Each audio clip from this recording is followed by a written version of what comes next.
Welcome to medical physiology lectures. आज हम पढ़ेंगे कफ रिफ्लेक्स के बारे में। कई बार इस पे शॉर्ट नोट पूछ लिया जाता है एग्ज़ाम में और आपको इसकी मैकेनिज़्म भी मालूम होनी चाहिए। एक प्रोटेक्टिव मैकेनिज़्म है ये। तो रेस्पिरेटरी सिस्टम में कफ रिफ्लेक्स है, स्नीज रिफ्लेक्स है, ठीक है, हेयरिंग वियर रिफ्लेक्स है। इन सब के बारे में हम एक एक चैप्टर में आगे पढ़ते जाएंगे।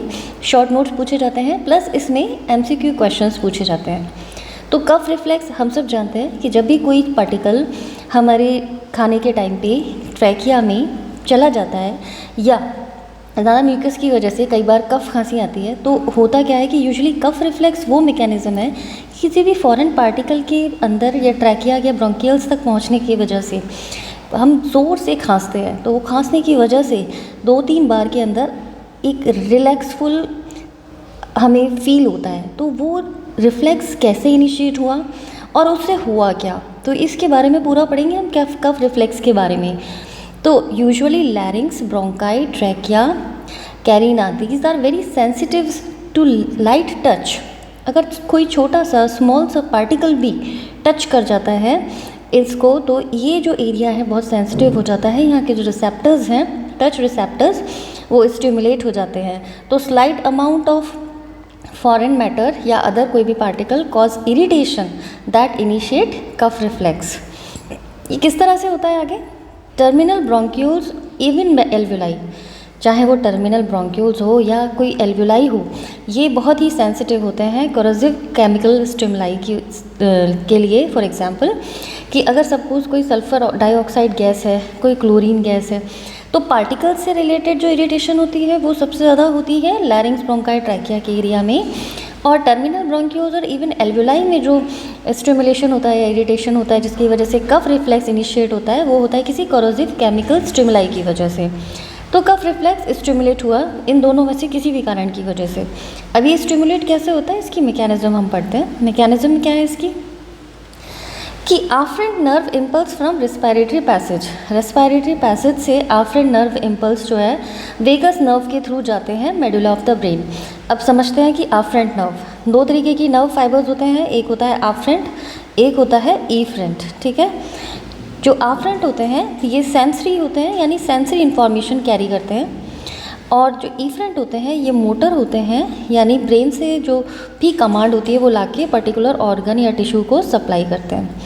तो जैसे ही कोई पार्टिकल इस रेस्पिरेटरी पैसेज वे में टच रिसेप्टर्स को स्टिमुलेट करता है, ये आफ्रेंट नर्व फाइबर्स वेगस नर्व के थ्रू मेडुला तक पहुंचते हैं। आपको मालूम होना चाहिए कि रेस्पिरेटरी सिस्टम का जो कंट्रोल है ब्रेन में वो स्पेशली मेडुला, अपर मेडुला और लोअर पॉन्स में प्रेजेंट होता है। आने वाले चैप्टर्स में जब हम आपको रेस्पिरेशन का रेगुलेशन समझाएंगे तो इसके बारे में हम डिटेल में पढ़ेंगे, ठीक है। तो मेडुला ऑफ ब्रेन तक जब ये आफ्रेंट इम्पल्स पहुंचते हैं तो ऑटोमेटिक सीक्वेंस ऑफ इवेंट्स, यानी ऑटोमेटिकली कुछ सीक्वेंस का इवेंट्स होता है that is triggered by neuronal circuit of medulla. और वो किसके थ्रू ट्रिगर्ड होता है? मेडुला के न्यूरॉन्स के सर्किट्स के through, and that following the effects like for example जैसे ही कोई आफ्रेंट फाइबर नर्व इम्पल्स कैरी करके ले गया किसी भी इरिटेंट टच रिसेप्टर्स की वजह से वेगस नर्व के थ्रू मेडुला में पहुंचा, वहाँ से न्यूरोनल सर्किट जो है वो ट्रिगर हुआ और उसने कुछ फॉलोइंग इफेक्ट्स कॉज किए। तो सबसे पहले क्या होता है कि जब भी कोई irritating factor, irritating particle, foreign particle touch receptors को पे स्टिमुलेट होता है, उसको स्टिमुलेट करता है, कफ रिफ्लेक्स की वजह। कफ रिफ्लेक्स कैसे इनिशिएट होता है? स्टार्टिंग में 2.5 लीटर तक की एयर रैपिडली इंस्पायर करता है पर्सन। आप नोटिस करेंगे जब हम खांसते हैं तो सबसे पहले मुंह को खोल के भी हम पहले सांस लेते हैं और उसके बाद एपिग्लॉटिस को क्लोज, उसके बाद हम वोकल कॉर्ड्स क्लोज हो जाते हैं। यानी उसकी जब हम इंस्पायर करते हैं तो उसके बाद उस एयर को हम एक्सपायर आउट नहीं करते, हम मैक्सिमम अमाउंट ऑफ एयर को इंस्पायर करते हैं। इंस्पायर करने के बाद क्या होता है? एपिग्लॉटिस क्लोज हो जाता है, वोकल कॉर्ड शट हो जाते हैं tightly to entrap air in within the lungs, उस एयर को लंग्स में एंट्रैप करने के लिए, भरने के लिए। और इसी बीच में क्या होता है कि जो एब्डोमिनल मसल्स होती हैं कॉन्ट्रैक्ट होती हैं forcefully and pushing against the diaphragm को बहुत डिसेंड डाउन कर देती हैं। इसके साथ साथ में कुछ एक्सपायरेटरी मसल्स भी होती हैं जैसे इंटरनल इंटरकॉस्टल मसल्स, ये भी फोर्सफुली कॉन्ट्रैक्ट हो जाती हैं। अब जब इंस्पायरेटरी मसल्स जो है उसकी वजह से मैक्सिमम वॉल्यूम ऑफ एयर अंदर आ चुकी है लंग्स के, एब्डोमिनल मसल्स कॉन्ट्रैक्ट हुई जिन्होंने डायफ्राम को पुश किया, डिसेंड डाउन किया। अदर एक्सपायरेटरी मसल्स अब रेडी हो गई हैं contract forcefully. That cause pressure in the lungs rise rapidly as much as 100 mmHg और मोर। तो तकरीबन 100 से 125 mmHg तक इसका जो प्रेशर है लंग्स में एयर का वो इंक्रीज़ हो जाता है। फाइनली क्या होता है, vocal curds and epiglottis suddenly open widely, completely open हो जाते हैं। एंड जो एयर प्रेशर की साथ में लंग्स में थी वो प्रेशर से बहुत हाई वेलोसिटी पे बाहर की तरफ निकलती है, जिसे हम अपनी सरल भाषा में बोलते हैं ज़ोर से खांसी आना, ठीक है। और उसकी जो वेलोसिटी होती है वो तकरीबन 75 to 100 माइल्स पर आवर होती है। MCQs में पूछा जाता है। सो इसकी वजह से क्या होता है, strong compression of lungs collapse to bronchi and trachea. और इसके साथ में क्या होता है, जैसे ही वेलोसिटी के साथ एयर बाहर आती है स्ट्रॉन्गली कंप्रेस होता है लंग्स और ब्रोंकाई ट्रैकिया। और ये जो कंप्रेशन होता है ये क्यों होता है, by causing their non cartilaginous part to invaginate inward. अंदर की तरफ ये नॉन कार्टिलेजिनस पार्ट जो है वो कंस्ट्रिक्ट कर जाते हैं, जिसकी वजह से स्ट्रॉन्ग कंप्रेशन हो जाता है लंग्स में, ब्रोंकाई का, ट्रैकिया का।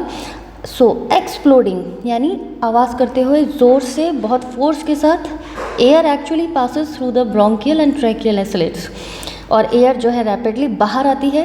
Rapidly moving air usually carries with its foreign matter that is present in bronchi और ट्रैकिया। और ये रैपिडली हाई वेलोसिटी से आने वाली एयर अपने साथ फॉरेन पार्टिकल को ब्रोंकाई या ट्रैकिया से बाहर खींच के निकाल देती है। तो यूजुअली क्या होता है, 1 या 2 बार की कफ रिफ्लेक्स के साथ ये फॉरेन पार्टिकल बाहर निकल जाता है और हम रिलैक्स फील करते हैं। So this is all about the cough reflex. अगर आप कफ रिफ्लेक्स पे आपसे क्वेश्चन पूछा जाए, जैसे कि हम पूछ लेते हैं आप लोगों से कई बार कि कफ रिफ्लेक्स क्या होता है, स्नीज रिफ्लेक्स क्या होता है, शॉर्ट नोट ऑन वॉमिटिंग, ये सब एक रिफ्लेक्स मैकेनिज्म्स हैं। तो ये कैसे होता है, इसका इनिशिएशन कैसे होता है और ये किसकी वजह से स्टिमुलेट होता है। एक प्रोटेक्टिव मैकेनिज्म है जिसकी वजह से फॉरेन पार्टिकल जो है वो लंग्स में, एल्वेलाई में हम उसको जाने से रोक पाते हैं। So this is all about the cough reflex. आगे इसी तरीके के और रेस्पिरेटरी चैप्टर्स पढ़ने के लिए और फिजियोलॉजी के चैप्टर्स पढ़ने के लिए हमारे साथ जुड़े रहिए। आई होप कि आपको चैप्टर समझ में आया होगा। तो wish you all the best. Please like and subscribe my channel. Wish you. And एक और चीज़ इंपॉर्टेंट है, ध्यान रखिए कि जब हम रिफ्लेक्स मैकेनिज्म के बारे में पढ़ते हैं तो इसमें सेंट्रल नर्वस सिस्टम में स्पाइनल कॉर्ड या ब्रेन कहीं ना कहीं इनका इन्वॉल्वमेंट होता है। तो कफ रिफ्लेक्स में ये जो रिफ्लेक्स मैकेनिज्म है ये मेनली मेडुला से रेगुलेट होती है, ठीक है। So wish you all the best, good luck to you, thank you, have a nice day. मैं doctor Shikha Saxena, associate professor physiology. Good luck to you.